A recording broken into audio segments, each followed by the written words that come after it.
আসসালামু আলাইকুম বন্ধুরা, কেমন আছেন আপনারা সবাই? আশা করি সবাই অনেকটা ভালো আছেন এবং সুস্থ আছেন। আপনাদের সবাইকে স্বাগত আমার এই নতুন চ্যানেলে। তো আজকে একটা দুঃখজনক ভিডিও নিয়ে আসলাম আপনাদের সামনে। আর দুঃখজনক ভিডিওটা হলো, আজকে আমি ফেসবুক এবং ইউটিউবে ঢুকতেই পারতেছি না। সব জায়গাতেই দেখতেছি যে আলভি ভাই ও তার ওয়াইফের বিষয়টা। তো আপনারা সবাই এই মুহূর্তে জেনে গেছেন যে কি বলতে চাচ্ছি। তো আমাদের যে ছোট পর্দার যে আলভি ভাই আছে, নাটক করে, যাই হোক, সে আলভি ভাইয়ের ওয়াইফ তো ইকরা আপু সুসাইড করে মারা গিয়েছে।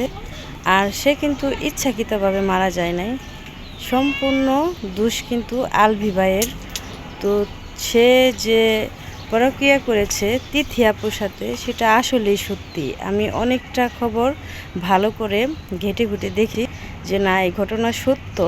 প্রথমে ভেবেছিলাম হয়তো ইকরা আপু অন্য কোনো কারণে সুসাইড করেছে, পরে দেখি যে না, এটা আলভি ভাইয়ের সাথে তার মৃত্যুর কিছুক্ষণ আগেও নাকি কথা হয়েছে। যাই হোক, তো এই কারণে সে সুসাইড করেছে।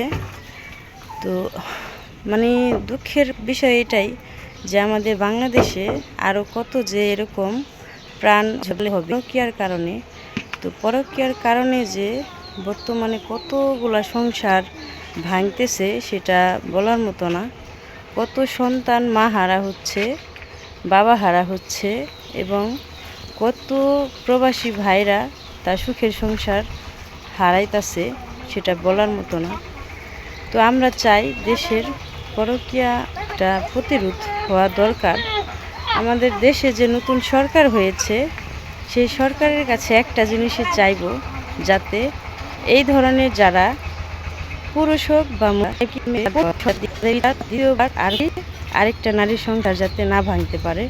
এই যে তিথি আপু কিন্তু ইচ্ছাকৃতভাবে এই জড়াইছে, পরকীয়ায় জড়াইছে। সে কিন্তু জানে, যেহেতু আলভি ভাইয়ের সাথে দীর্ঘদিন নাটক করে একসাথে কাজ করে, তো সে কিন্তু জানে যে আলভি ভাইয়ের বাচ্চা আছে এবং তার ওয়াইফ আছে।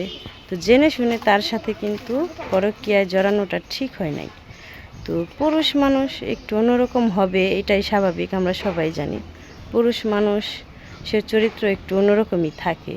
কিন্তু কীভাবে সে পারলো তার সাথে এটা করার? সে যদি তার নিজেকে একটু সেভ করে রাখতো, বা সে যদি সুযোগ না দিত আলভি ভাইকে, তাহলে কিন্তু পারতো না।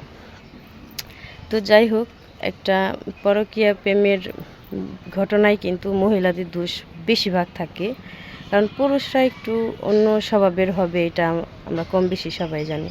কিন্তু নারী হয়ে যদি আমরা সুযোগ না দিই, তাহলে কিন্তু কোনো পুরুষরাই সুযোগ পাবে না।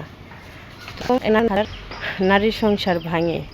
তো কিছু কিছু নারী আছে জেনে শুনে এগুলি করে, আবার কিছু কিছু নারী আছে না জেনে প্রেমে জড়াই যায়, তারপরে সম্পর্ক থেকে বের হতে চায় কিন্তু পারে না। কিন্তু আবার কিছু কিছু নারী আমি এরকম চোখে দেখেছি, আমার চোখে দেখা, জেনে শুনে বউ বাচ্চা দেখেছে বা সব কিছুই জানে তার ফ্যামিলি সম্বন্ধে, তারপরেও ইচ্ছাকৃতভাবে তার সাথে সম্পর্কে জড়ায়। তো এটা করে যে তারা যে একটা সময় সুখী হয়, তা কিন্তু অসুখী হয়, কিন্তু তারা বুঝতে চায় না। এই যে আলভি ভাই, তার ওয়াইফটা মারা গেল, সে যে আবার বিয়ে করবে, ঠিক আছে, বিয়ে তো করবেই। জীবনে তো আর এভাবে একা একা বাঁচা যায় না। বিয়ে তিথি আপুকে করলেও করবে, না হয় অন্য কেউকে করবে, বিয়ে কিন্তু করবে সে। কিন্তু সে কি সুখী হবে? আমার মনে হয় না, যে কখনো সুখী হয় না। কারণ সুখী হইব না এই কারণেই যে কাউকে কষ্ট দিয়ে কেউ সুখী হতে পারে না, এটাই কথা। আরেকটা কথা, শুধু যে এই আলভি ভাইয়ের জীবনে থেকেই আমরা এটা বুঝতে পারলাম তা কিন্তু না। এই যে আমাদের যে সিনেমার যে সুপারস্টার শাকিব খান, এই শাকিব খানের সংসারটাও কিন্তু এই পরকীয়ার কারণেই ভাঙছে। তারা যেভাবে লুকিয়ে বিয়ে, লুকিয়ে সংসার করুক, যাই কিছু করছে, তবু কিন্তু সংসারটা টিকতো যদি সে পরকীয়া প্রেমে না জড়ায়। যেমন এই যে বুবলি, নায়িকা বুবলি, কিন্তু নায়িকা বুবলিও জেনে শুনে সাকিবের সাথে সম্পর্কে জড়াইছে। যাই হোক, সাকিব ভাইয়ের নামটা এমনি বললাম। তো এটা কিন্তু জেনে শুনেই করছি, তাতে কী লাভ হয়েছে?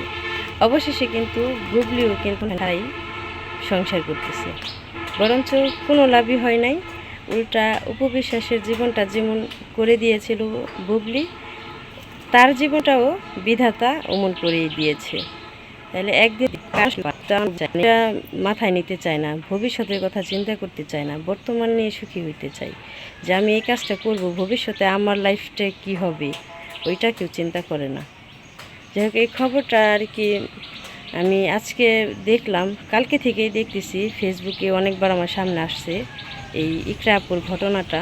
তো আমি ভালো করে জানার জন্য আমি ইউটিউবে আবার দেখলাম, বড় বড় যে ইউটিউবে যে খবরের চ্যানেলগুলো, সেগুলিতে ভালো করে ঘেটে ঘুটে দেখলাম যে ইকরা আপুর কতগুলো বান্ধবীরা ছিল, বেস্ট ফ্রেন্ড, ওনরাই সবাই বললো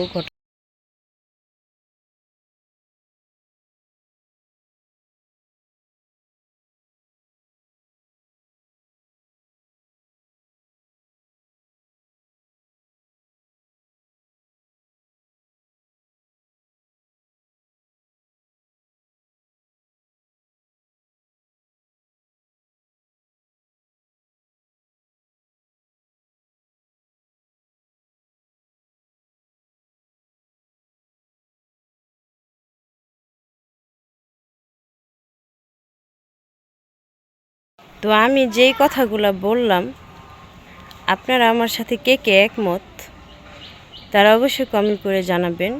আর আমার ভিডিওগুলো কে কোথায় থেকে দেখেন সেটাও কমেন্ট করে জানাবেন। আর যদি আমার ভিডিওগুলো ভালো লেগে থাকে তাহলে অবশ্যই একটা সাবস্ক্রাইব করে আমার পাশে থাকবেন। আর ভিডিও দেখার শুরুতেই একটা লাইক দিয়ে দিবেন। তো অনেকেই দেখি ভিডিও দেখেন কিন্তু লাইক করেন না, যে কয়টাই ভিউ হয় কিন্তু লাইক একটাও আসে না, এই জন্য কিন্তু খুব খারাপ লাগে। তো প্লিজ দয়া করে সবাই লাইক কমেন্ট করে পাশে থাকবেন। আর বললামই তো, চ্যানেলে নতুন হয়ে থাকলে একটা সাবস্ক্রাইব করে পাশে থাকবেন। আমার কিন্তু এখনও 1000 সাবস্ক্রাইব পূরণ হয় নাই, মাত্র 500 হয় নাই, 400 কত জানি 8-9 জন, এরকম 12 জনের মতো দেখেছি। তো যাই হোক, সবাই আমাকে সাপোর্ট করবেন, ভালোবাসা দিয়ে পাশে থাকবেন। অনেক কষ্ট করে ভিডিও বানাই, এই যে দেখেন রোদের ভিতরে ছাদের উপর এসে ভিডিও বানাইতেছি। তো নিচে যেহেতু আমার রিং লাইট নাই, মোবাইল দিয়ে ভিডিও করি, ক্যামেরাও তত ভালো না, ঘরের ভিতরে আর কি লাইটিংয়ের কারণে বেশ একটা হয় না, লাইট জ্বালালেও একটু অন্ধকার হয়, ভালো ওঠে না, ভিডিও ভালো ওঠে না। এই জন্য ছাদের উপরে এসে নিরিবিলি ভিডিও বানাইতেছি সময় নষ্ট করে। তো আশা করি সবাই পাশেই থাকবেন। তো ধন্যবাদ সবাইকে এতক্ষণ ধৈর্য ধরে কষ্ট করে আমার ভিডিওটি দেখার জন্য।